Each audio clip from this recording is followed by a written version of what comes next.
We'd like to call the meeting to order. Recording has started. Our first session this morning will be on the Vision 2030, and we'll turn to Roger Beachy. Thank you, Diane. Welcome, everyone, to the open session of the Vision 2030 Task Force. I'm Roger Beachy, chair of the task force, whose goal is to develop with this board, the Vision 2030. Other members are Ellen Ochoa, Vicki Chandler, Bob Groves, Julia Morris, and Maria Zuber, and they've all done remarkable work. Pardon? Julia Phillips. And Julia Phillips. What did I say? I said Julia. Did I say Julia Zuber? Where did that come from? Sorry, Julia Phillips. Dr. Phillips. The agenda for this meeting includes approval of the May and July meeting minutes. and an update on the task force work since the board met in July and then at the retreat in September. At this time, I ask for formal approval of the minutes from the task force open meetings on May 15th and July 18th of this year. If you recall, the minutes are in tab 10 of the Diligent Board book. Are there any corrections to these minutes? Anyone who read them carefully in the committee? Hearing none and with no objections, the minutes stand as approved. Thank you very much. Now we'll turn to an update on task force activities. As you know, over the summer we conducted several listening sessions with a variety of stakeholders around the country. After the July meeting, we held sessions at Washington University in St. Louis, at Arizona State University, and the Santa Fe Institute, all with very different audiences and with different goals in mind and the kinds of questions that we asked at each of those listening sessions. As with all of those sessions, the discussions gave us really valuable input for our thinking on the vision.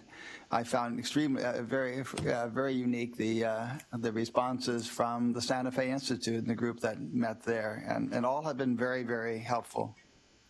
We also held a series of teleconferences among task force members and other board members on 5 thematic areas that we centered on based on the comments that you all made earlier and the discussions that we've had leading to that time.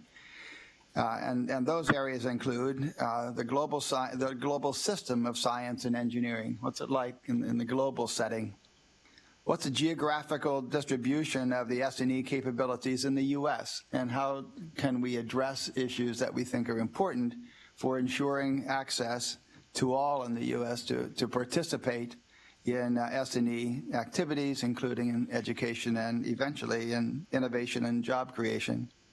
We talked about the communication and credibility of S&E. How are we perceived? What is it that we want the community to have taxpayers to know about S&E and how they can participate? We talked about STEM education and the STEM workforce from K through 12 through university and post-university times. Based on these discussions and input from those listening sessions, from board reports and from other literature, and remember, there's been remarkable contributions from everyone around this table on different reports over the last 4 or 5 years. We then developed a module on each of those 5 thematic areas. The modules focused on possible statements that the NSB might make and proposed leaderships of the NSB in the U.S. and elsewhere, and possible policies and roadmap items in these areas. The board used these modules as background for the vision backcasting session at the September retreat, and all those yellow stickers we put on the board during those breakout sessions. And during that session, the full board brainstormed ways to arrive at an envisioned future with drafting that I believe that Ellen developed, and Julia as well. Since the retreat, the task force has begun iterating on the draft of the vision document, and at this point I need to call out the wonderful help of the NSB office.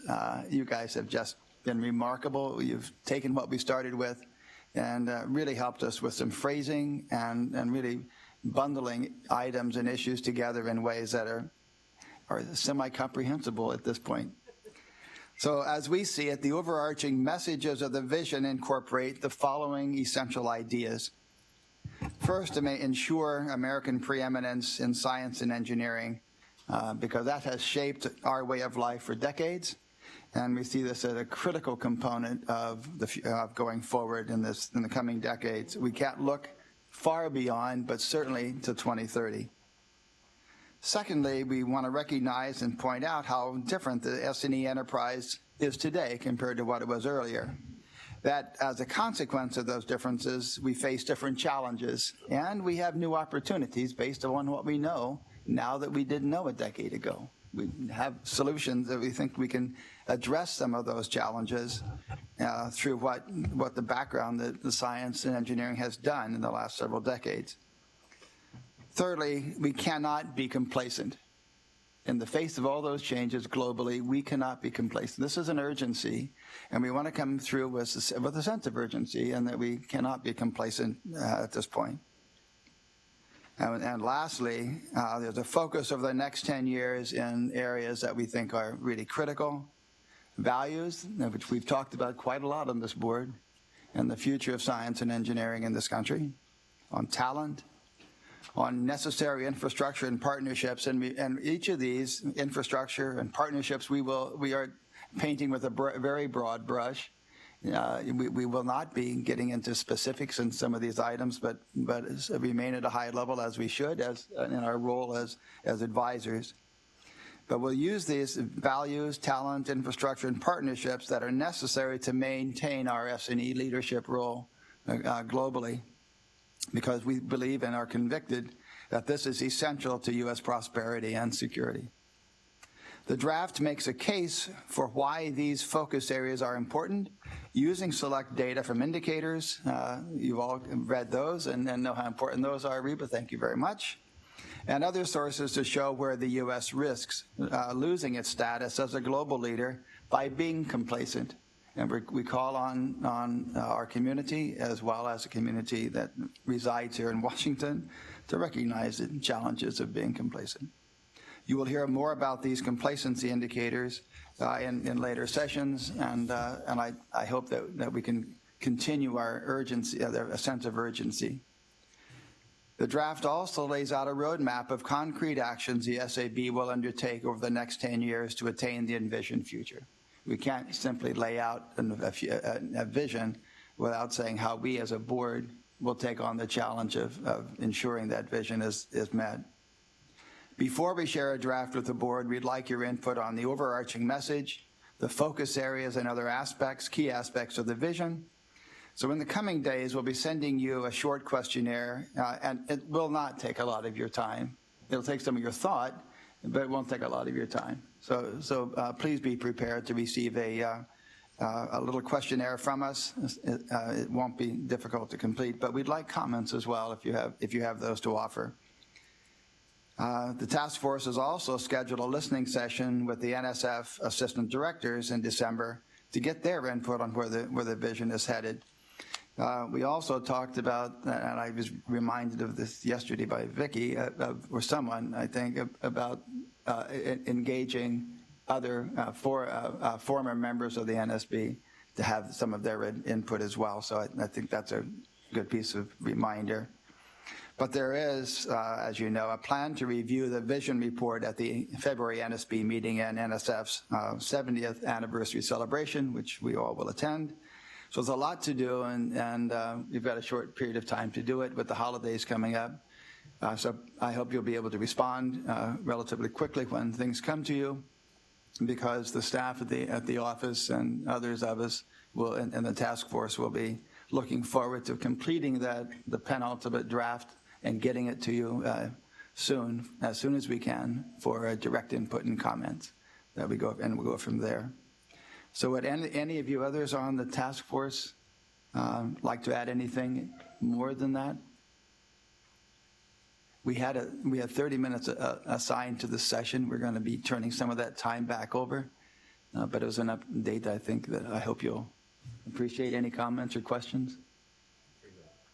Just thank you so much for the leadership the task force is giving, and we'll look forward to the survey, and hopefully all of us will respond quickly and thoroughly.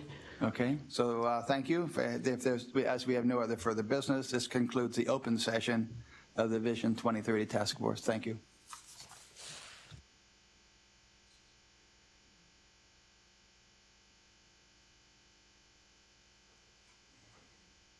Recording has stopped.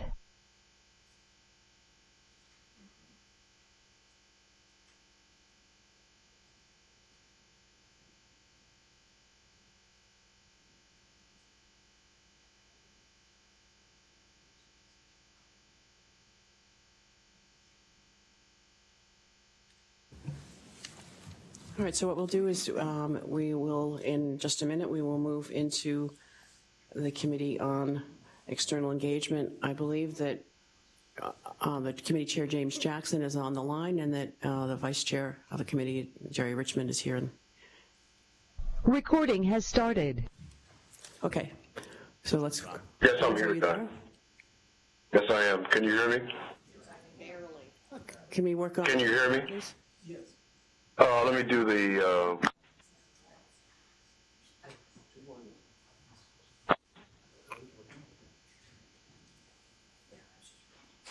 okay, can you hear me now? So James, are you there? Let's see if we can hear you now. Yes, I'm here now. We hear him in the back, we just can't hear him out here. I never had any problem with There you my are. volume. Volume. I'm here. Fantastic. Thank you so much. Okay, so let's now Hey, turn let me to know. the Committee on External Engagement. My apologies for not being able to be there. I did learn a very important lesson. Don't get into a battle with a snowbank. You're going to lose. Even though I had AAA and they got me out, there wasn't enough time to make my plane. So I really do apologize for not being there. I had planned to be there. So good morning, everyone. I'm James Jackson, which we've established. And I'm the chair on the Committee on External Engagement. While it's been a little while since the committee has met, I think you'll find from today's discussion that our group has been fairly active. I'd like to begin by recognizing committee members, starting with Vice Chair Jerry Richmond, whose help is absolutely invaluable. Don't know what I would do without her. Additionally, our committee includes Maureen Condick, Kent Fox, Bob Groves, Stephen Lee, Victor McCrary, Sutherland Panchanathan, and Maria Zuber. I'd also like to acknowledge the staff, and the staff of our committee has been absolutely wonderful. I want to acknowledge that. Our Executive Secretary, Ivy Kupek, with NSF's Office of Legislative and Public Affairs, and NSB staff, Nadine Lynn, Reba Vandapati, and Brandon Powell. And again, without the wonderful staff, we wouldn't be able to do very much. Before we get into our reports, let's first approve the May External Engagement Open Meeting Minutes. I think that's in your committee book. Are there any suggested changes?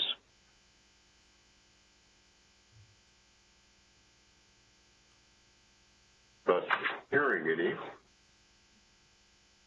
All of you who read those. So hearing no corrections, the minutes stand approved as presented. There was no disagreements. I don't think we need a vote.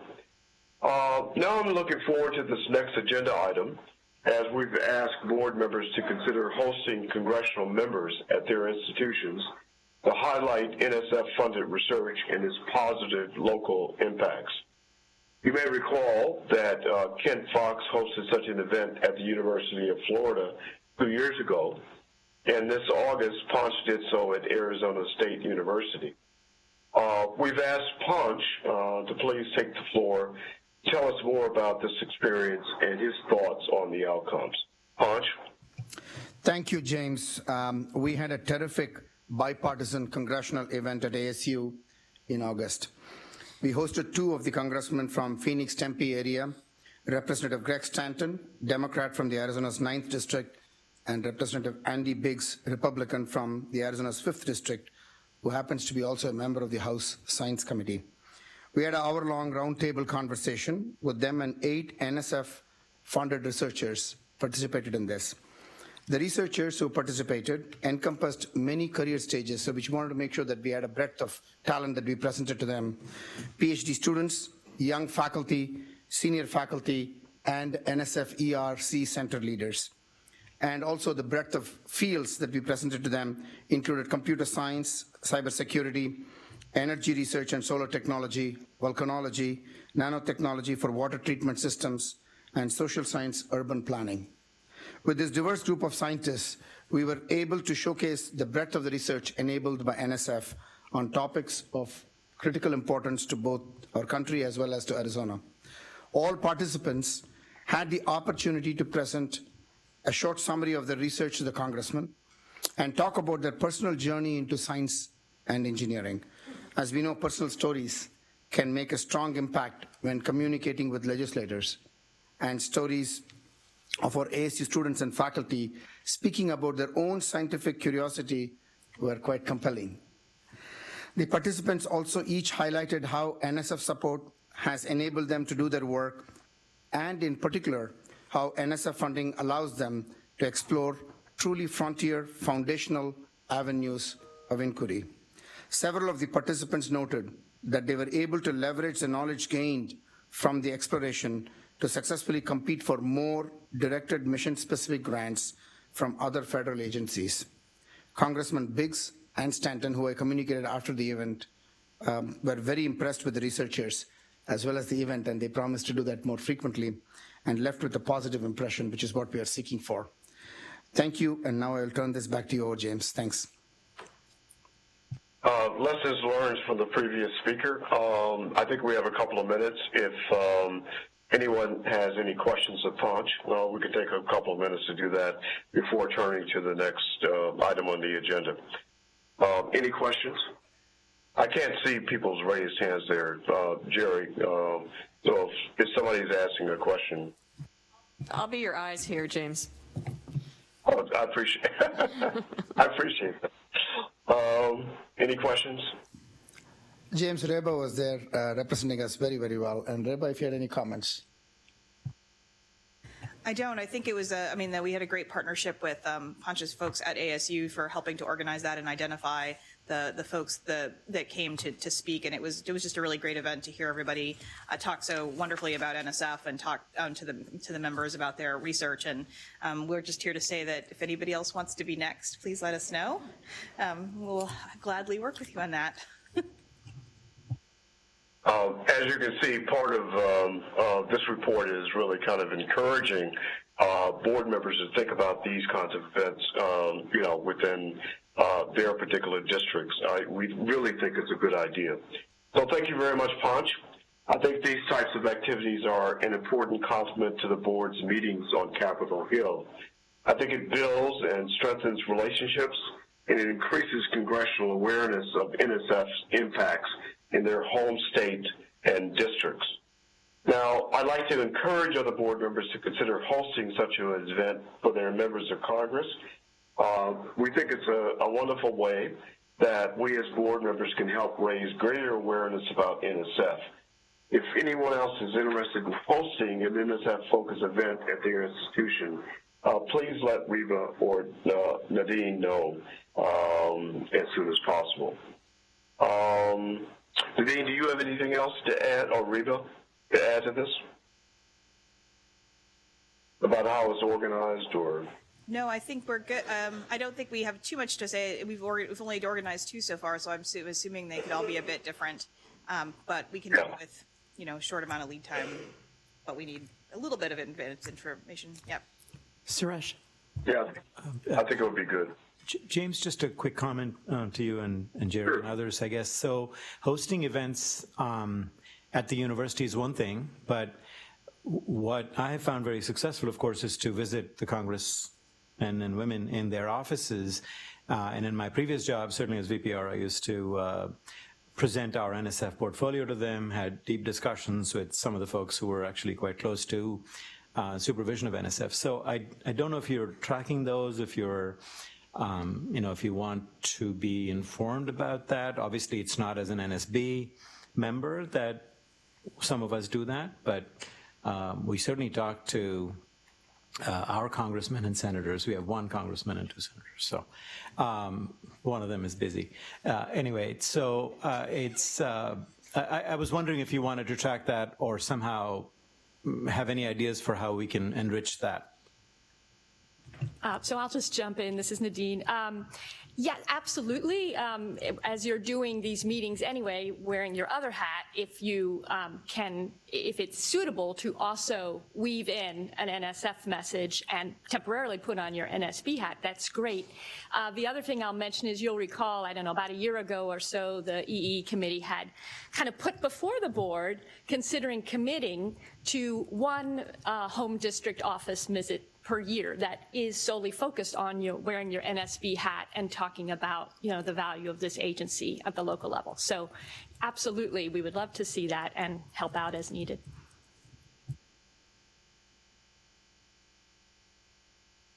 Yeah, I think it's very important, even if you're wearing a slightly different hat for your home institution and you're making this visit. I mean, these kinds of things come up all the time, given the positions which most of the board holds within their home institutions. But I think it would be helpful that we don't want people kind of stumbling over each other and being unaware of people in the room. That embarrassing situation has happened to me before, and I think we really want to kind of avoid that. So if the board members could please try to keep the staff informed about these things. I don't think we want to interfere with regard to whatever the relationship is between your home institution and your day job and those kinds of political relationships. But at the same time, I think it would be great if we could just be aware of the fact, that you're doing this. I hope that's all right if I say that, Nadine. Is that all right? Yeah, absolutely. Yeah, just wanted to make sure. So if there are no other items there, I want to ask Victor McCreary, who chaired the board's task force on the skilled technical workforce, I should say our very successful task force, and our thanks again to Victor. In some ways it seems to be a labor of love, to tell us about the public rollout of the report and other engagement activities around the report. Victor? Thank you, James. And I heard you had a slide deck too as well, right? I do. So good morning, everyone. Just briefly wanted to go over what has happened since we've had our task force and some of the rollout that we've had in the past few months since our last meeting and the issuance of the report. But I would be totally remiss before I started to say that I have to give a lot of credit and support, first of all, for the board, particularly Maria Zuber, again, for your support of this effort, and Diane and Ellen, but also to the NSBO staff, both present, Reba, Nadine, Matt, Mateo, Christine, you name it, the folks in the back, Chris, all of the folks, because there's a lot to go around, because I think, as said previously, in a lot of the activities that we do here for the board, we could not do it without the staff. So please give them a hand.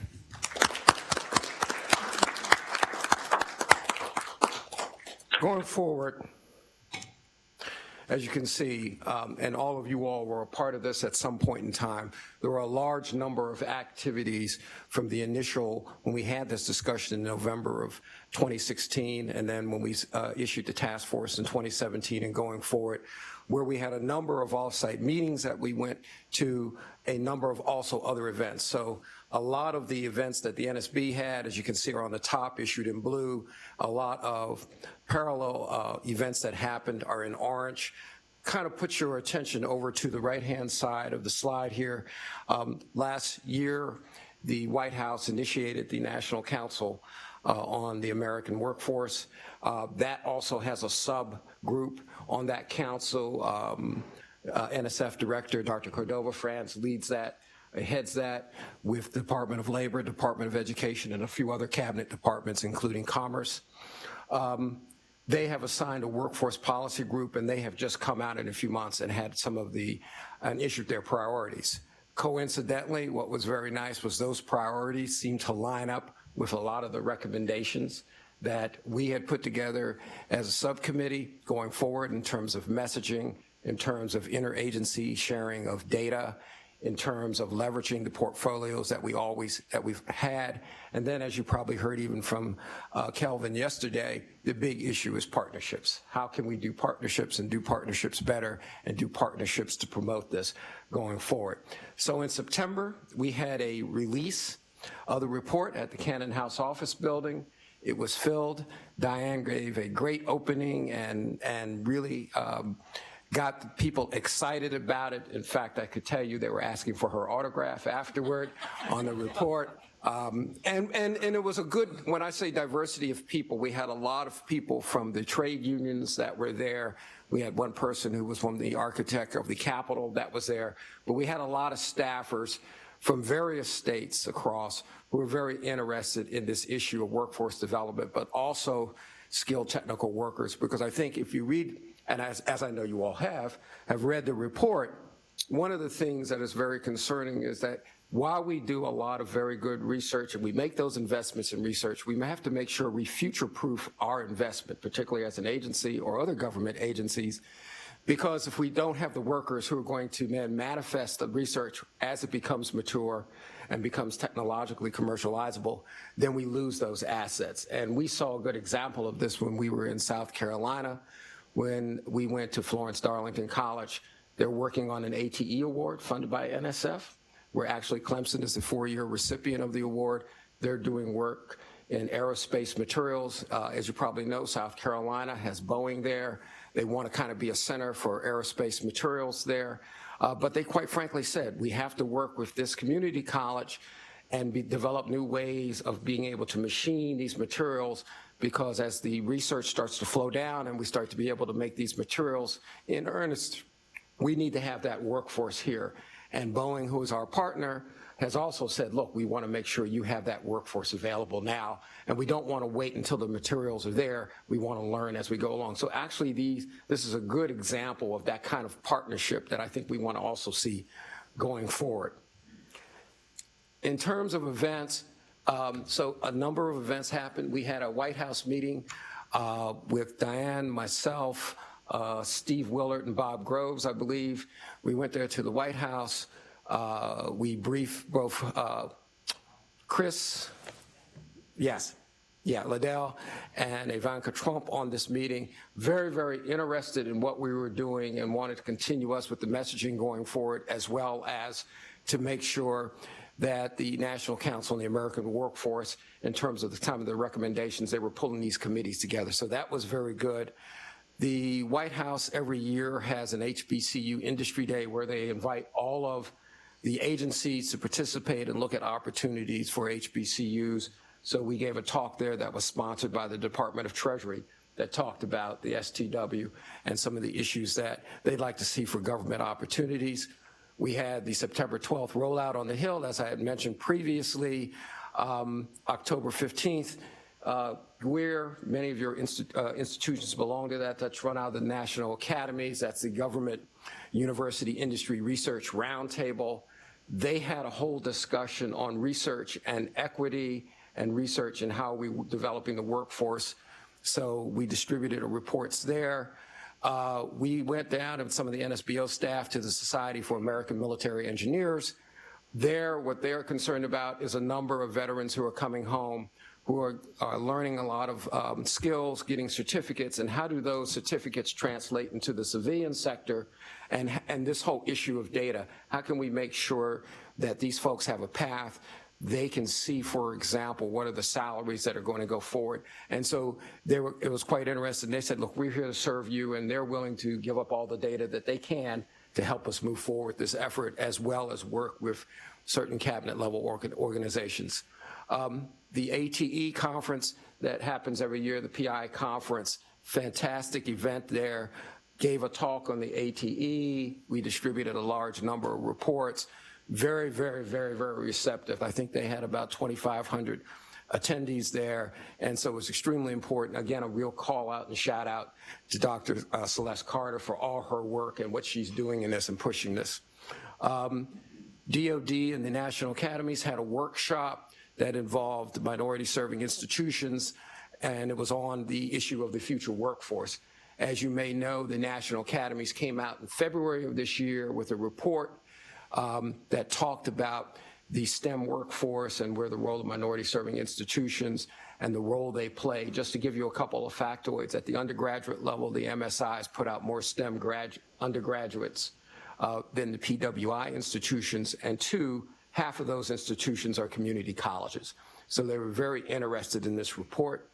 The third annual Blue Collar STEM Conference, spoke at that. That was at the Independent Electrical Contractors Association.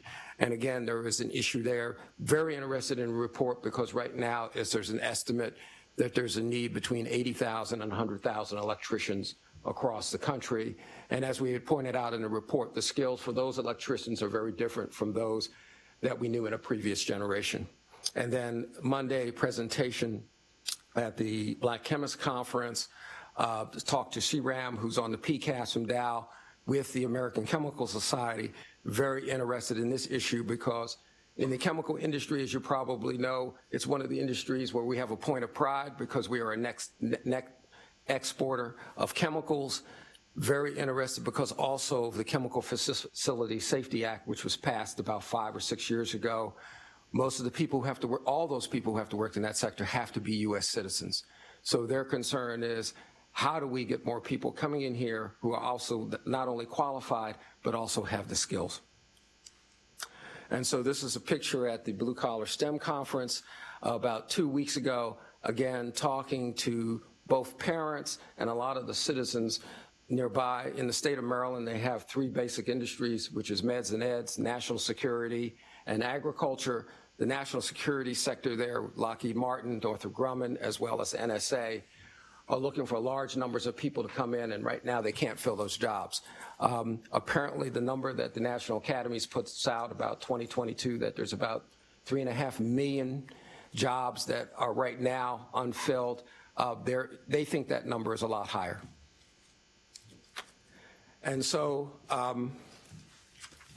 also thanks to the NSBO office folks, we have a one-pager here, which you all have in front of you, that kind of summarizes. It's a brief précis on the report. Of course, we have hard copies outside, as well as you can download them from the web. And as I heard, as I was talking informally with some of the members and some of the staff, this report is going like hotcakes. So they will be very happy, and along the lines of what we just talked about, talking with your local, state, and federal representatives, the office will get copies and ship them out to you that you can distribute. We have found this very effective so far. Madam Chair and James, that's my report. Any questions?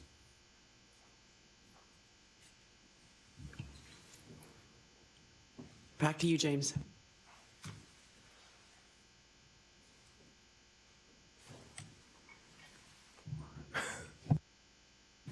Back to you, James. I think you're on mute, James. Oh, can you hear me now? Yes. Oh, all right, good. There's a double mute thing here going on. All right, thank you, Vic, for that overview, and to all the task force members, Diane, and the NSB staff who supported the report and the engagement activities.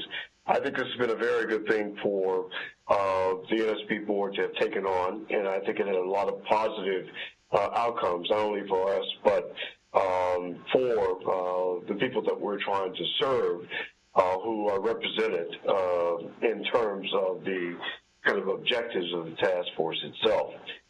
Diane, do you have anything you'd like to add about the Hill briefing or the Hill Technical Workforce Report rollout? So on the skill technical workforce, not about the testimony. It was amazing, the number of people who turned out, the diversity of the people who turned out, the liveliness of the conversation. I think that when we finished the session, the discussion was going very intensely, and we stopped at the stated hour when we would stop, and the number of people who stayed in the room and kept talking for a period of time afterwards, which was striking. So I think there's a very receptive audience, and there's great ability for this report to have a significant impact. And I think going forward, there's a good chance that it will have, kind of continuing impact. I think it won't be one of those typical reports that gathers dust on a shelf. In your board book, you will also see the media coverage the report has garnered, including Inside Higher Education, Fed Scoop, Business Insider, and others, as well as social media. Nadine, do you have anything you'd like to add to that? Thanks, James. The only thing I wanted to say was special thanks to board members Ellen Ochoa, Suresh Garimella, and Pancha Nathan for tweeting about the report to their various followers. That definitely greatly enhanced the report's reach. And also thank you to OPA for tweeting about it on NSF's platform, because that platform has 1.2 million followers. So I just wanted to note those items. And please keep it up for future things, because it really does help a lot. I think we should Good just to see we got allow Ellen to do that, because she's got like making 2 million followers or something, right? So That's amazing. Yeah. Sometimes I'm not even sure what that means, but anyway, I think that's wonderful. 2 million people are following her. That's great. Well, thanks for that, Nadine. We really appreciate it. The last item on our agenda today is to hear highlights from Diane and Punch on their recent testimony before the Senate Commerce Committee. Diane, would you like to start? And then followed by Punch, I believe. Sure. Thank you, James. On October 22nd, Punch and I had the opportunity to testify to the Science, Oceans, Fisheries, and Weather Subcommittee of the Senate Commerce, Science, and Transportation Committee. The hearing title was Research and Innovation, Ensuring America's Economic and Strategic Leadership, which could hardly have been a more timely topic from the perspective of the board's recent discussions as part of our Vision 2030 development. We testified alongside Dr. Rebecca Blank, Chancellor of the University of Wisconsin-Madison and former Acting Secretary of the Department of Commerce, and Dr. David Shaw, Provost of Mississippi State University. This was the first time that board members have testified before Senate Commerce since Kelvin Drogemeyer appeared before the committee in May of 2016, shortly after the conclusion of his service as vice chair and his tenure on the board. The hearing was lively, positive, and a bipartisan affair, with senators on both sides of the aisle strongly affirming the importance of federal funding for scientific research. Unsurprisingly, there were bipartisan concerns about rising competition from other nations, particularly China. Senators expressed concerns about the rapid increase in investment relative to ours. However, over the course of the nearly 2-hour hearing, many other issues were discussed, including building our domestic S&E workforce at all levels, continuing our efforts to improve gender and racial ethnic diversity in S&E, improving STEM education, exploring why half of NSF's funding goes to only 6 states, and the impact of technology and innovation on local economies. For my part, I emphasize that while we no longer live in the world of Anheuser-Busch, that research is now a truly global enterprise. We should embrace this change with excitement, not fear. The U.S. and NSF are well positioned to thrive. If we embrace discovery and exploration and lean into the advantages that have made us so successful. To do this, we need to compete. And I encourage the committee to ask themselves as they consider authorizing legislation, what does the country need in order to regain and retain preeminence in S&E? I stress that we need to both educate our own people and continue to attract and retain the best and brightest from around the world, to remember that education is a public good and that public universities and colleges have a special role to play in providing access to high-quality STEM education to students in every state. I also pointed out that America has not led with dollars alone, but also with our culture and values. Our commitment to openness and the highest ethical standards will serve as an example for the global S&E community to emulate and as a magnet for the world's best minds. So with that, I'd like to turn the floor to Panch for his thoughts on the hearing. Thank you, Diane. Like you, I felt very enthusiastic about the questions that were asked and the engagement that the committee had with us. It was an honor and a privilege to testify with you and the rest of the distinguished panel that you identified before the Senate Science Subcommittee last month. The hearing topic, ensuring America's competitiveness and global leadership role, particularly when it comes to supporting and promoting innovative, robust science and technology research and development across the nation, is one of critical importance to all of us in the science and engineering community, and that's what I said to them. As part of my testimony, I touched on 4 key areas, I believe, that are crucial for advancing the nation's science and technology aspirations that will have a direct impact on our economic and national security. The first one, a strong research and development ecosystem. A strong research environment in academia and industry, supported by a robust investment strategy, will guarantee a vibrant innovation economy for our nation, it is imperative that we increasingly focus on stimulating foundational research and seeding bold, large-scale research with meaningful societal impact, both of them. I shared my strong enthusiasm for the NSF's Big 10 ideas and its potential impact. Next, a strong learner ecosystem. Competitiveness in a global arena demands a strong focus on STEM education. We all have discussed this a lot, including the previous discussion. It also requires a workforce comprised of lifelong learners with the ability to think critically, pivot when necessary, and successfully adapt to our ever-changing workplace. A key element is in preparing all citizens for the future of work, regardless of their geographic location or socioeconomic status. Third, a strong partnership ecosystem. Partnerships and collaborations are vital to furthering our nation's competitiveness, leadership position, and prosperity. This requires the creation of synergistic alliances between academia, corporates, government, and nonprofits. Programs that promote these strong partnerships can then take full advantage of the collective investments by federal agencies, states, and business. Finally, a strong economic development ecosystem. We create a robust economic development ecosystem when we rapidly translate basic scientific research to the marketplace. This comes about through bold translational research, corporate partnerships with seamless technology transfer, and incubating business ventures, all enabled through interagency and regional cooperation. Innovation is not only a skill set, but most importantly, a mindset. Therefore, we need to do everything possible to cultivate, nurture, and advance this innovative spirit to ensure America's competitiveness and strategic leadership. And I've put this in the written testimony if you're interested to read more about what these the details are. So thank you for the opportunity to share this with you. Back to you, James. If you can unmute yourself. Can you hear me now? Yes. Okay, good. It's interesting. Anyway, thank you, Don and Ponch. It sounds like this was a great hearing. I should note that the video of the hearing is available on the Senate Commerce website, as are all the written statements from the witnesses. Diane's and Ponch's written statements were circulated to all board members by email shortly after the hearing as well. We have a few minutes if there's any questions, comments, discussion from the board about the hearing, or in fact anything else that we've talked about. So we'll take a few minutes. Yeah, James, I watched the entire video breathlessly, and I was just marveling at how wonderfully our Punch and Diane did.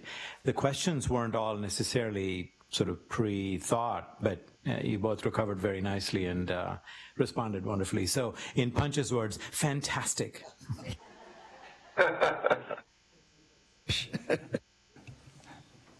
Diane?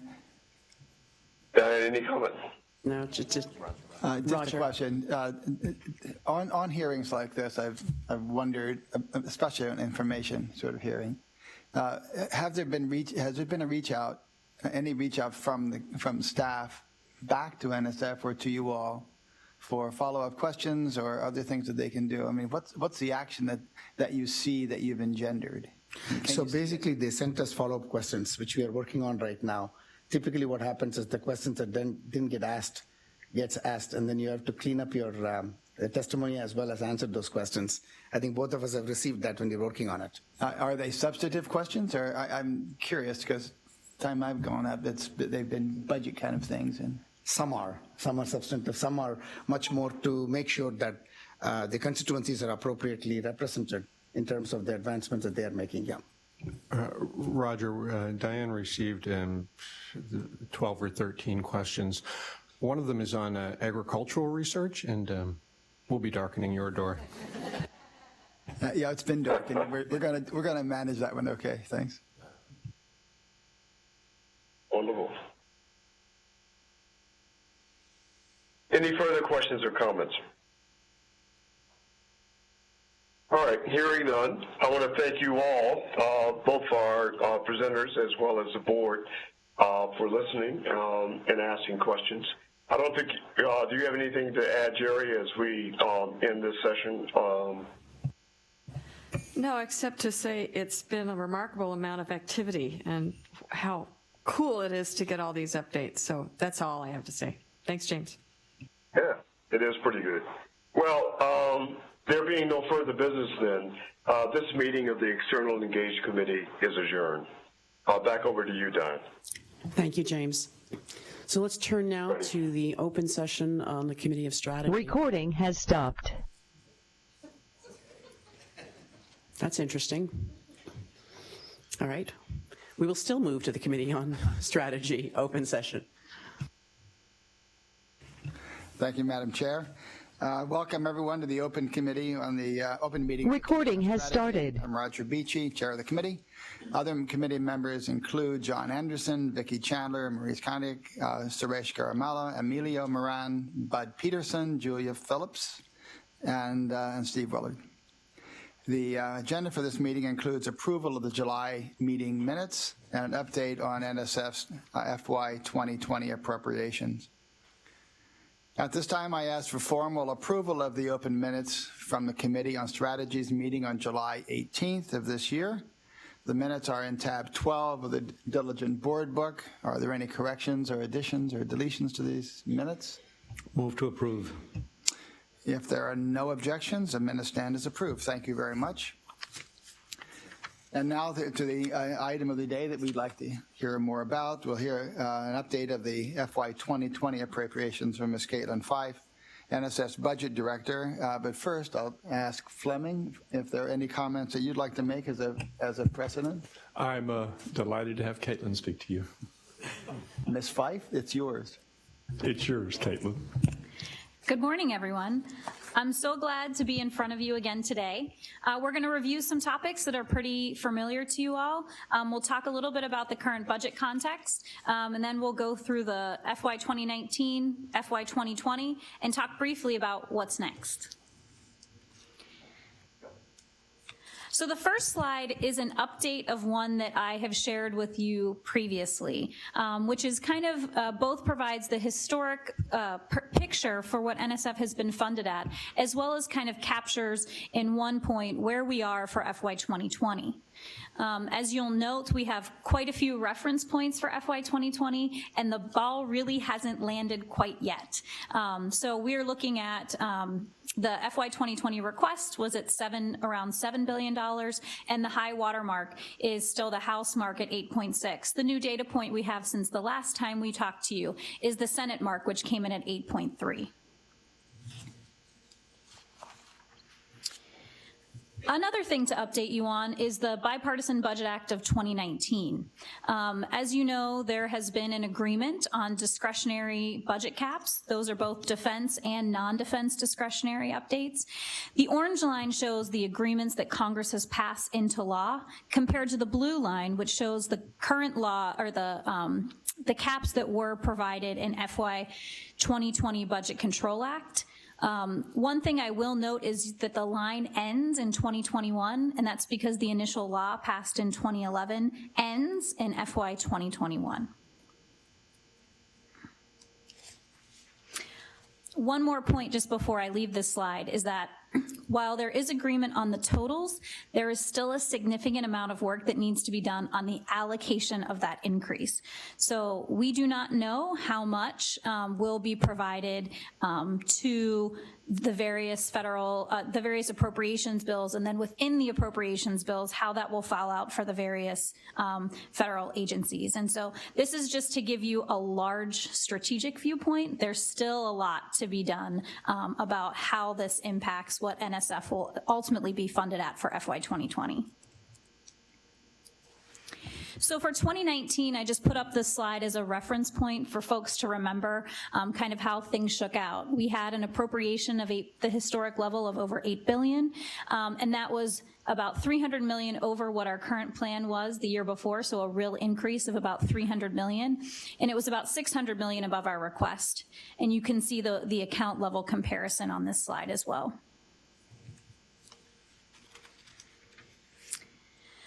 For FY 2020, I've broken out here the various account totals, and so the prior chart showed you where we were in total, and then this chart shows you how the various accounts fare in the scenarios that I talked about previously. It's not a surprise that RNRA and EHR see the biggest variance, as those are the two largest parts of our budget. And then what's next? So for those who are following the news, yesterday the House passed a continuing resolution that will go until December 20th. We expect that the Senate will take action and that we will not experience a lapse in appropriation. We also know that the Senate, while both the House and Senate completed their individual work on the bills, the Senate also undertook a minibus, which basically was they packaged 4 appropriations together and moved those forward. So we're watching that to see if that ends up being a potential vehicle for conference that would then ultimately be an appropriation, a full year appropriation. We can be hopeful, fingers crossed. And then also just a reminder that we are in negotiations on FY 2021, and that currently the expected release date for that budget is February 3rd. And that's all I really had for now, in case anyone had any questions.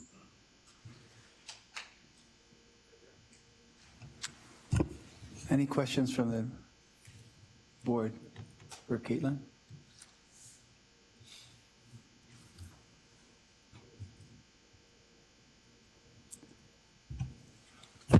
I actually have a question. Yes, please, Alan. Yeah. After the shutdown last year, we heard a very impressive report of how you dealt with it and then some of the lessons learned. And since it's always possible we can get back into that, at what point relative to December 20th do you actually have to start to take actions to be prepared for that contingency? So the good news is that OMB has some standing guidelines that we kind of follow. So we always are required to keep a contingency staffing plan up and ready to go. The most recent one can be found on our website. In addition, there's a series of communications that OMB really leads government-wide. The shutdowns can take, or lapses in appropriation can take multiple forms, like the one that we experienced last year was a partial government shutdown because there were some agencies that had their full budget. So that's why it's important for OMB to really take the lead there. And so they generally provide us guidance, and NSF follows that lead. I think the lessons learned that we had last year, we're mindful of those. We do prudent planning, but at this point are primarily focused on how we can best use the resources that we have. Okay, thank you. Mm-hmm.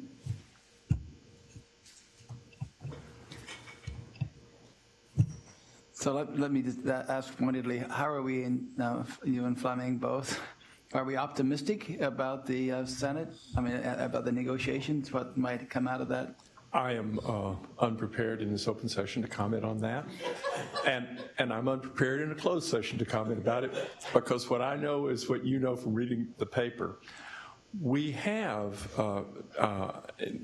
Alan, to get at what I am perceiving as an underlying worry, the things that we had to really hustle around and work on, particularly our facilities last time, we now have a very regularized plan with funding in place. We fared very well in the lapse, and the places where we really had to work hard, we have now prepared to fare well in those. So I don't think any of us are eager for a lapse, and I think none of us wants to, but all of us want to be prepared. And I feel like we're about as well off as you can get. Thanks, Fleming. Hearing no other comments and questions, that close this session of the open session. Thank you very much. Why don't we at this point take a 15-minute break, and then we will go into our sequence of closed sessions starting at 10:15. Okay? Thank you very much, Caitlin.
Let's resume, please.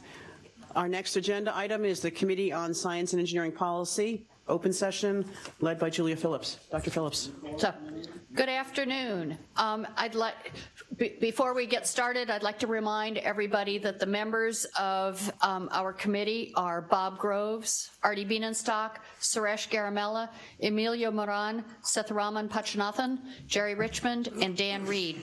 And our executive secretaries are Bathika Khan, Carol Robbins, and also we have a new executive secretary seated to my left, Ann Emig, from NSF's Office of International Science and Engineering. She joined the SEP staff team this fall, so it's sort of a trial by fire given everything that's been going on. Our NSBO liaison is Reva Bandapadai, who also has been working extremely hard. So this is a wonderful team, as well as the rest of the NCSES team. Because we do need to partner with them on indicators. Before we dive into the business of this afternoon, you can see from the board book that the SEP committee has been pretty busy over the summer and fall. We've reviewed numerous components of Indicators 2020, and so our first order of business is to approve the minutes from the July NSB meeting, as well as the minutes from 6 open telecons on May 31st, June 6th, June 7th, July 2nd, and 2 telecons on September 10th. I'm hoping maybe we can do all of these in one batch. Are there any comments or corrections to any of those minutes? Hearing none, the minutes stand approved as presented. Recording has started. Okay. All of us working on Science and Engineering Indicators 2020 have had a busy summer and fall. The first 3 thematic reports, which were on K-12 education, higher education, and the S&E labor force, have been fully published and were posted online in early September. That was a key milestone in this reimagining process that we've been going through for the last almost 2 years now. And congratulations to all involved, the authors, the production staff, reviewers, and the many helping hands in both the NCSES and the NSB office, as well as the SEP committee members and the reviewers for those 3 thematic reports. Since our meeting in July, the SEP committee has reviewed and recommended for the board's approval several additional thematic reports, as well as the new statutory deliverable, the State of U.S. Science and Engineering. The full board has voted to approve the final version of the new deliverable, this summary report, and the production of the printed product is now underway. So we look forward to releasing that on January 15th. The full board has also voted to approve the final versions of the thematic reports 5A and B, which are on publication output, U.S. trends and international comparisons, and B on academic R&D. Also, thematic report 6, which is on production and trade of knowledge and technology intensive industries. And for the record, the vote for the thematic reports 5A and B was 20 board members in favor of approval, 0 abstentions, and 0 no votes. For thematic report 6, the vote was 23 in favor of approval, 0 abstentions, and 0 no votes. In your in-book, board members, you should all have now thematic report number 8 on invention, knowledge transfer, and innovation for your review and final approval. That was sent to you last week, and the final draft of the report is also available in your SEI 2020 Diligent Board Book. So, board members, if you have not already done so, please email your vote on thematic report 8 by COB this Thursday. That would be tomorrow, November 21st. If you haven't had a chance to read it, I might suggest that the plane ride home would be a good opportunity to do so, and you could put your favorable vote, I hope, in your outbox so that it goes out the next time you connect to the internet. Now, for a rundown of the status of the remaining thematic reports.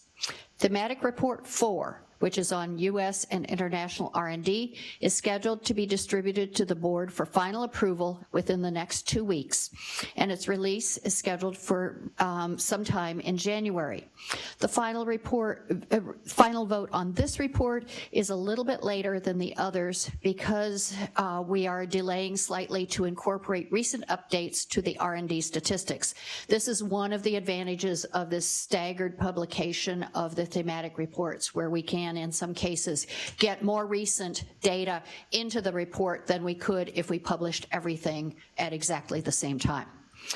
The 2 thematic reports focused on academic R&D and publication output, both parts A and B, are scheduled for release in late December or early January. So you'll be seeing those soon. Thematic Report 6 on knowledge and technology intensive industries, and Thematic Report 8 on invention, knowledge transfer, and innovation are scheduled for release in January, about the time of the release of the State of U.S. Science and Engineering Summary Report. Then there is one more thematic report on public attitudes on science and engineering. That's the last report to be released in this cycle. The designated NSB reviewers for this report are Bob Groves, Alan Stern, and Roger Beachy, and you all can expect to see the draft around the first week of December. So something to look forward to, an early holiday present. Finally, as part of the rollout activities for SEI 2020 and the reimagining, Bethika and several other indicators authors had stood up a very well-received session on the first 3 indicators reports. Those are the ones that were released in the summer at the Atlanta Conference on Science and Innovation Policy that was held at Georgia Tech in October. The authors were pleased to be able to engage there, both with their data users as well as with researchers focused on S&E topics. So this is something that was an advantage of that earlier publication of those 3 reports, that we could actually participate in this conference prior to the release of the statutory requirement. So with all of that, those updates, are there any questions before we move on to the next agenda item?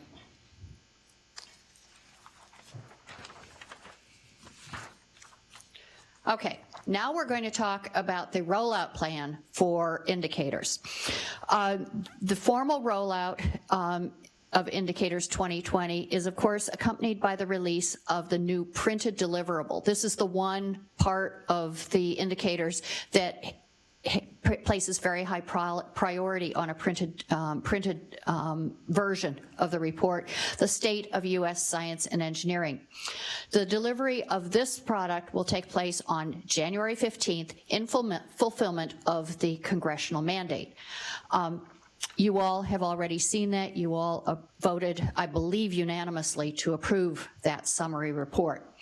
As in past cycles, we plan to do the formal public rollout of indicators in briefings on Capitol Hill. As of this moment, we aim to do that on Wednesday, January 15th. We would hold 2 briefings. We would be in the House in the morning and in the Senate in the afternoon. We've discussed the date and timing with the relevant congressional staff, and we have saved the date with them for whatever that means. But please note that congressional calendars for 2020 have not yet been released, so there's some possibility of a schedule change. We will lock down the date and times as soon as we can. As in recent cycles, Bethika will lead the presentation of indicators for data for these briefings, and Diane and I will present the board's thoughts and policy messages. Prior to those briefings, we will do some preview activities for key stakeholders as well as the media. We are scheduled to provide a pre-briefing to OSTP the day before the public rollout. That would be on Tuesday, January 14th. As in past cycles, we are also planning to hold a pre-release virtual press briefing where we will give the presentation in a live online stream, which members of the media can join to view and ask questions. Diane and I both plan to participate. The exact details are still shaping up, but we are targeting Monday, January 13th as the date for the virtual briefing. Finally, our staff will reach out soon to congressional committee staff to offer to do pre-briefings for them in early January. Finally, board office staff are working with our media contractors to update all of the state one-pagers that we introduced in the 2018 cycle. We will have the 2020 editions of those available for distribution at the Public Hill events. So, with the new statutory deliverable report, plus 7 of 8 thematic reports approved or soon to be approved, and now that we're moving into final production, this is a really good time for us to be considering the board's policy messages to accompany Indicators 2020. As you know, and as we have discussed repeatedly, Indicators itself must be policy neutral, although of course highly policy relevant. However, the board can develop policy messages and that spring from the data presented in Indicators, and they can highlight the implications from the data that we believe warrant the attention of key stakeholders, particularly the President and Congress.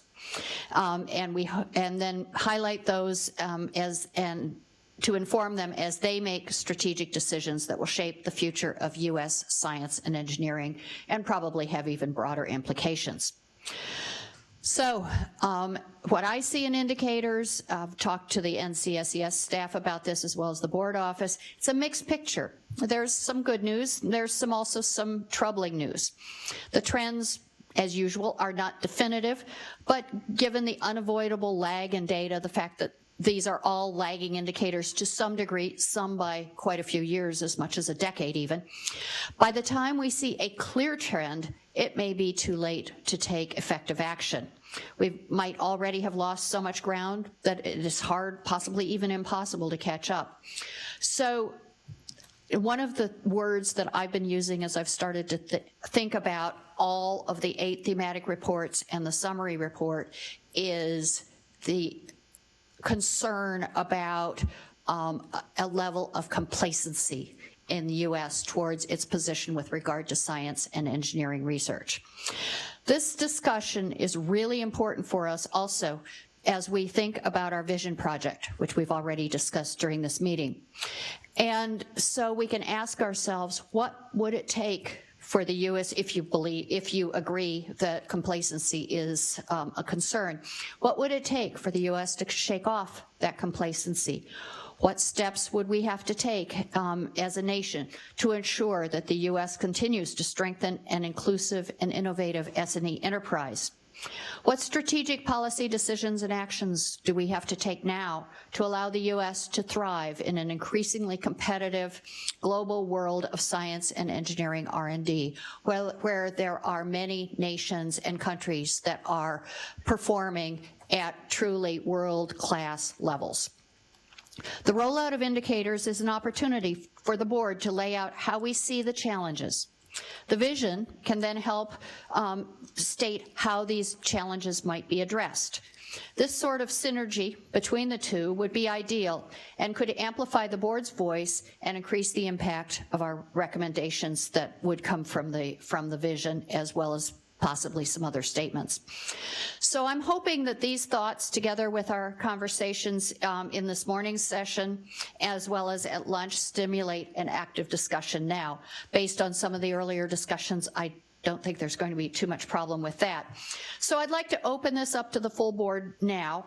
And before I totally open the floor, I'd like to just kick off a few things that I saw by virtue of the fact I'm the only board member that's had the privilege of actually reading all 8 thematic reports, most of them at least twice, as well as the summary report. So, so I'm going to take the chair's prerogative to throw out a few ideas, but hope that you all, from your own perspectives and with your own experience in other areas, will have other excellent thoughts to offer as well.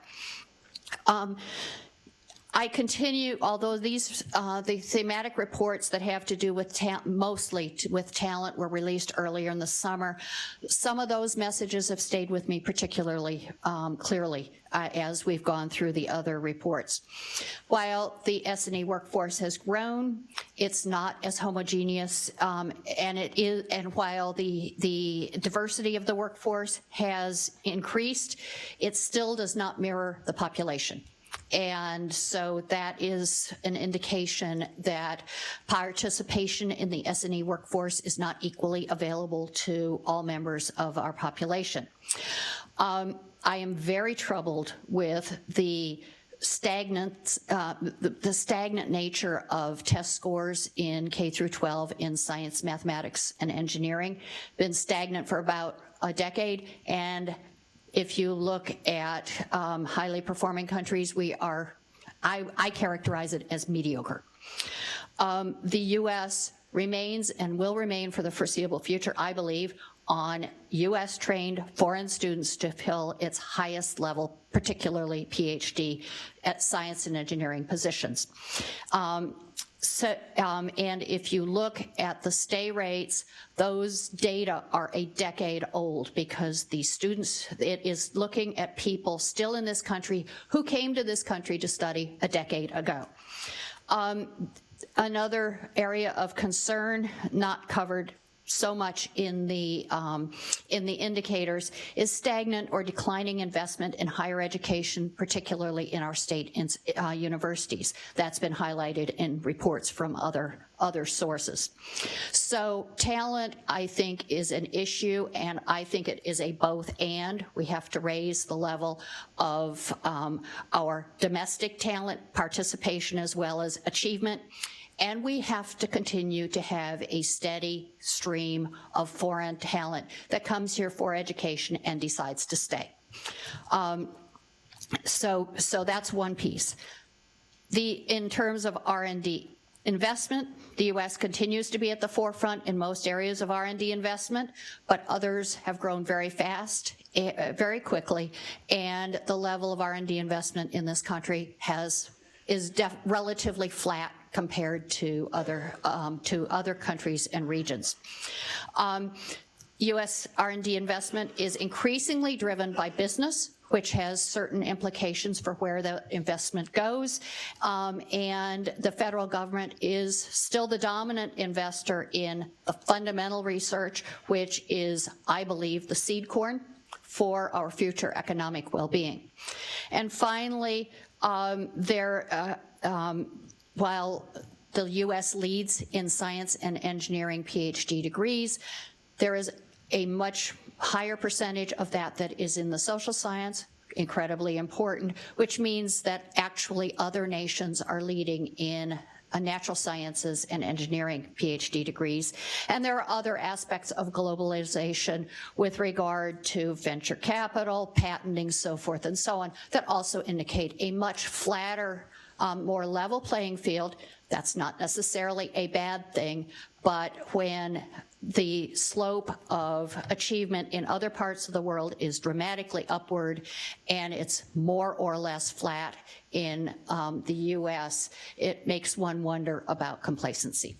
So I will stop there, and I would like to hear the thoughts of the other board members about those issues as well as other policy issues that you think we should be thinking about highlighting as we go forward. Jerry. Yes, well, I look forward to reading all the chapters too. Sounds great. But I want to go to the issue of not just K through 12 education, because it couples in with that too, but what proportion, thinking about, this is a question of anything else, what proportion of foreign PhD students in our world, in our country, are we willing to live with? I mean, that's just a question, but I think it poses an interesting question, because if we continue down this path, that percentage will grow with time. Maybe from may not be from China, maybe from other countries, but it will grow with time if we need to fill up a deficiency where we're not increasing the number of PhDs. And so, and in other countries that I've worked in, particularly in the Middle East, where they have a large portion of their highly educated workforce are from other countries, they see the problems with that is that those students, those individuals don't have the same tendency to stay in the country, don't have the same devotion to the country, don't have the same commitment to the country. And so those, and in those countries, they would be more like 50 to 60% are foreign PhD students, so, or maybe even higher. So I think it's a question to think about. What proportion, if we've agreed that it's important for us to have foreign PhD students here in our world and they have great value, you know, what is the balance? So I don't have an answer to that, but I think it at least puts a cogent question out there. Thank you. Vic. Thank you, Julia. These are just some thoughts. Some may be in your scope of realm, some may not, because there's a lot of intersectionality that is going on between, in terms of numbers of international students, science and security, as well as chairs that still need to be filled with domestic talent. There is more this rising tide of talk among institutions, particularly K through 12 institutions, that somehow they would love to see this data. I think they've kind of been out of the conversation for a while. They don't see the data at the same granularity, nor is it articulated in a way that they can understand. They kind of see it, well, that's higher education, and those go to the science. And also business leaders and chambers of commerce. I think if they saw the data that you and your team have put together and done eloquently, as well as express some of these concerns, I think there'd be a second look at the investment, for example, in K through 12 education. I agree with you wholeheartedly. I think it's mediocre where we are in terms of math and science.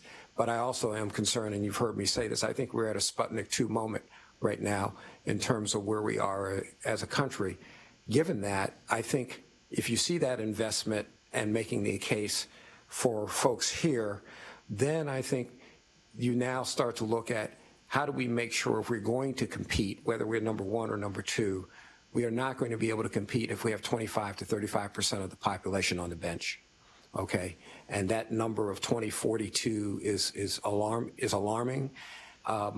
It's alarming in the sense that because a lot of institutions also have had to have teachers and folks teaching science and STEM who do not look like the kids that they're teaching.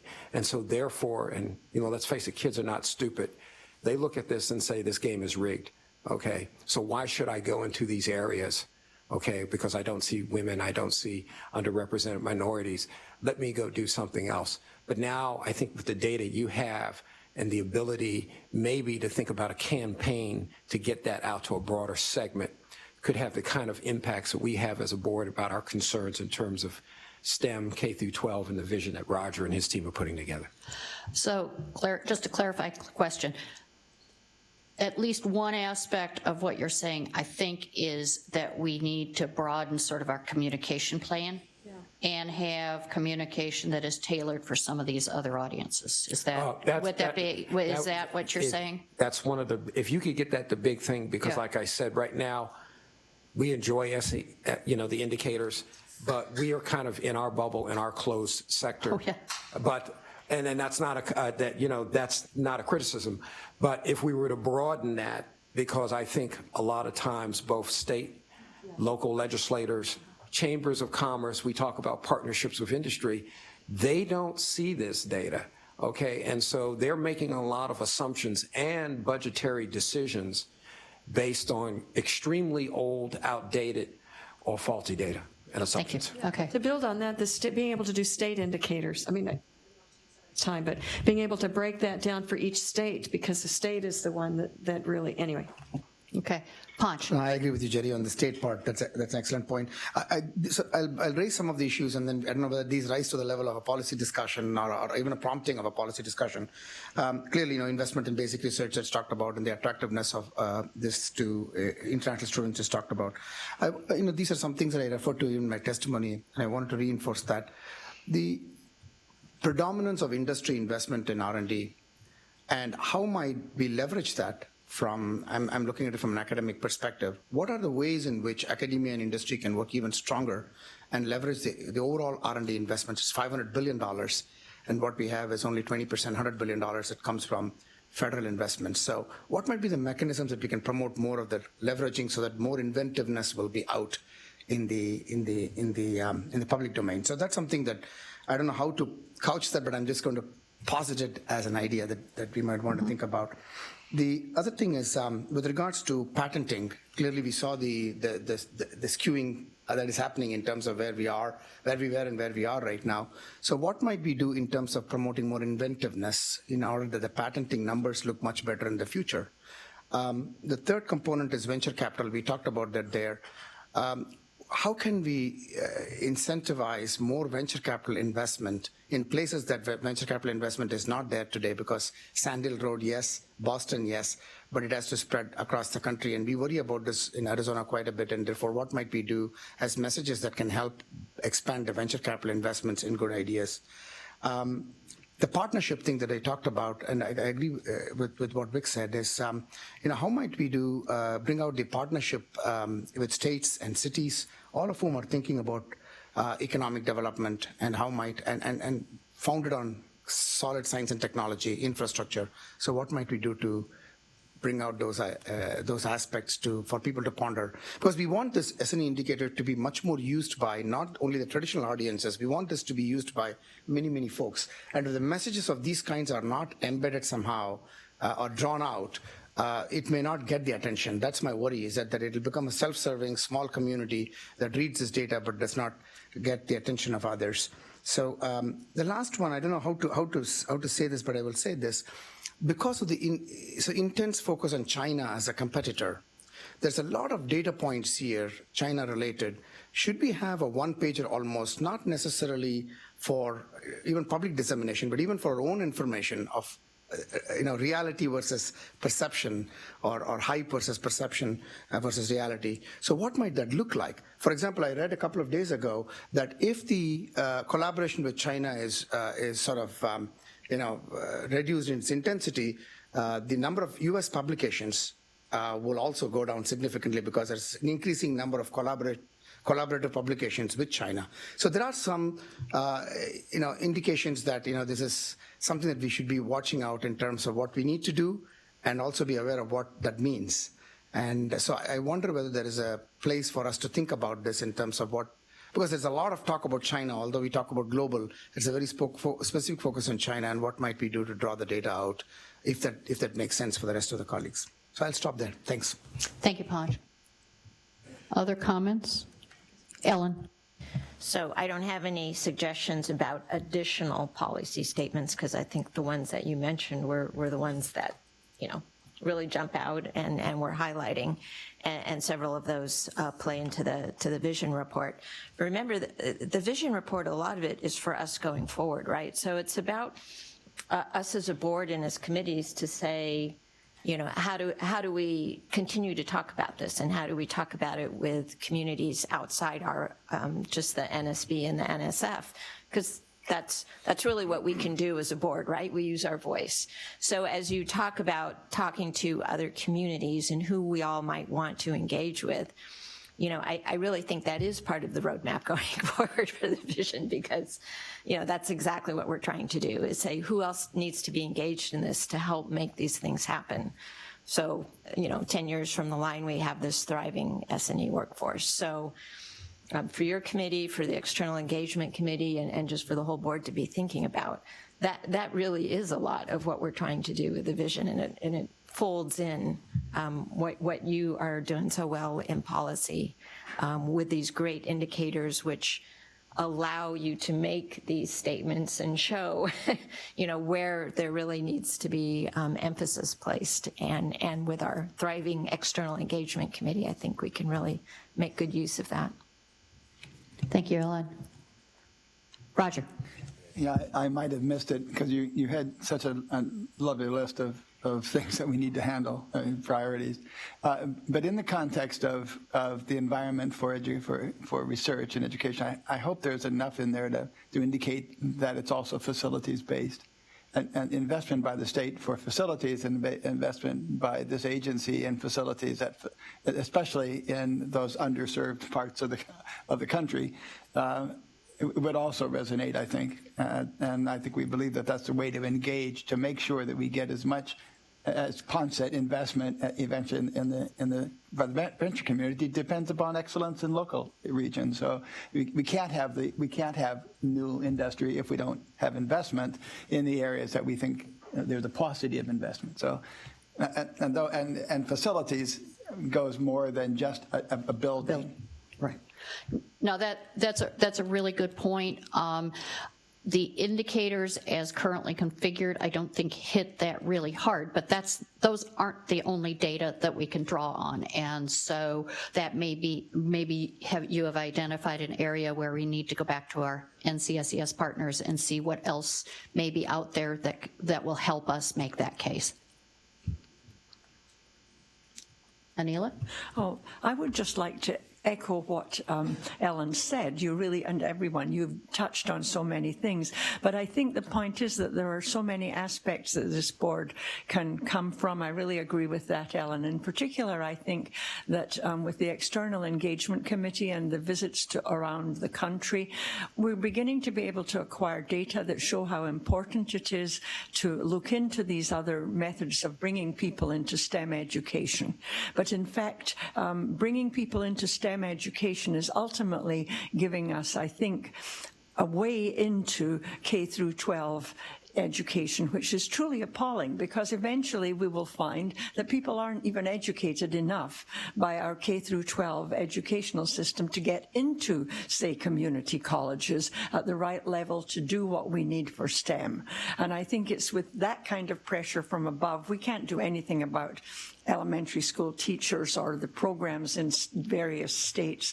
But I think we can emphasize that the STEM workforce, which is in a rather dull state too, can only improve if we start off with an educational system that actually gets people to where they need to be at the right stage of their lives.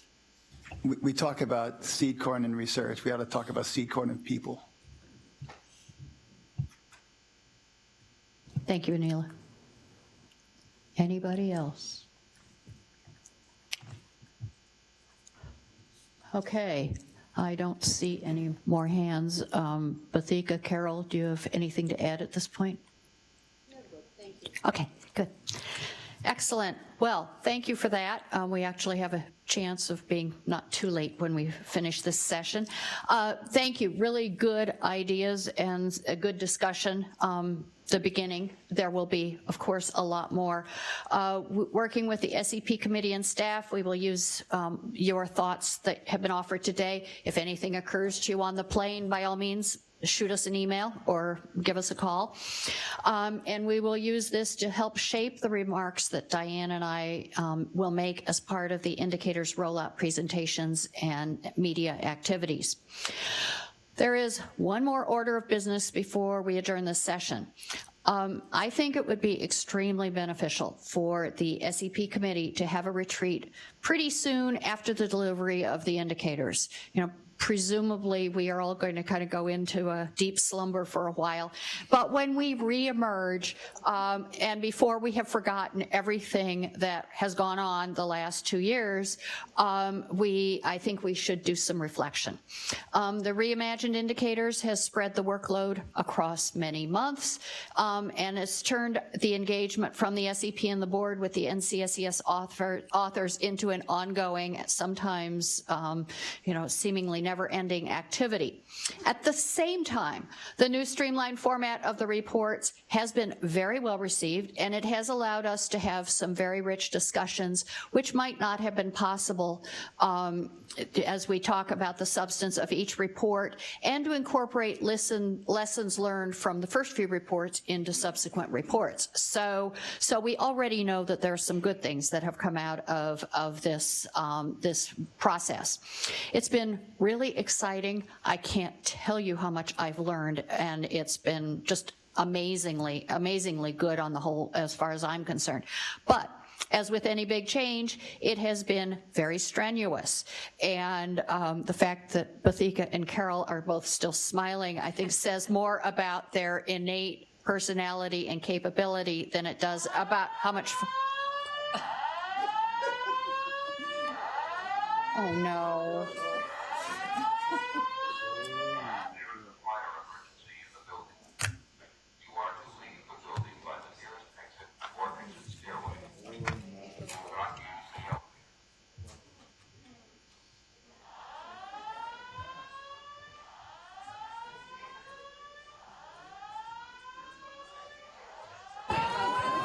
We will reconvene in plenary as there are some votes to take.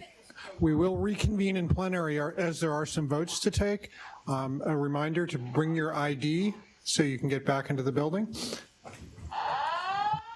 And we need quorum for those votes if we can possibly get that.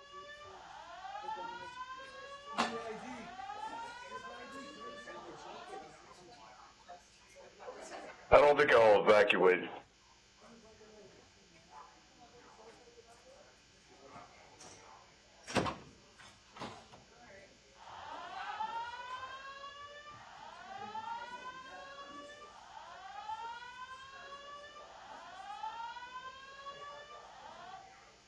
Recording has stopped.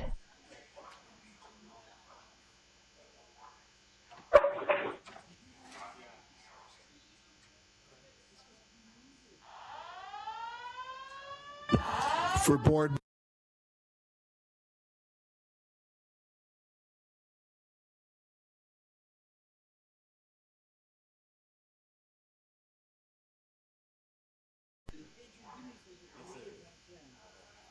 This thing is saying the recording is started, recording is stopped through these speakers. Yeah, I keep telling Curtis, but nothing.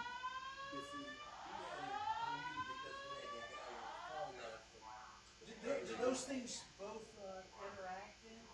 Yeah, with the video call receive, because we have to unmute it so that he can speak into the room. So when he unmutes it, that voice comes through the room. Oh, okay.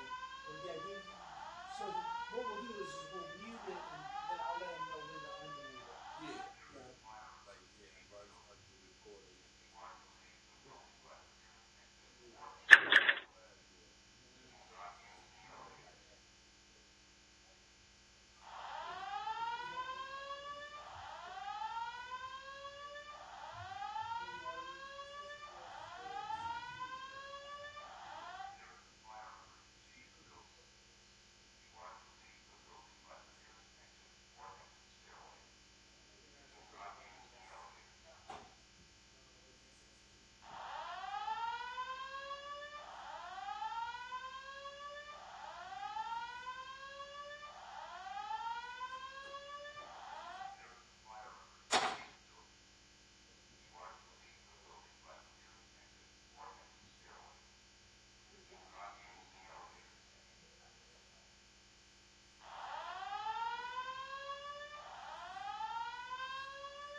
Jane, I just thought I'd call you and talk to you so we make sure that we're straight.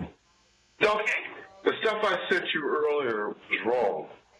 Okay. Particularly the Jamie Mitchell stuff. It was just terrible. It was bad. So I redid that whole thing, but then while I was doing it, I caught lots of problems with the other personnel stuff. Okay. And so I corrected all of that. So what I'm suggesting you do is, I just sent you something. Did you get that? Yep, I just saw it. Then you should cut the stuff on the personnel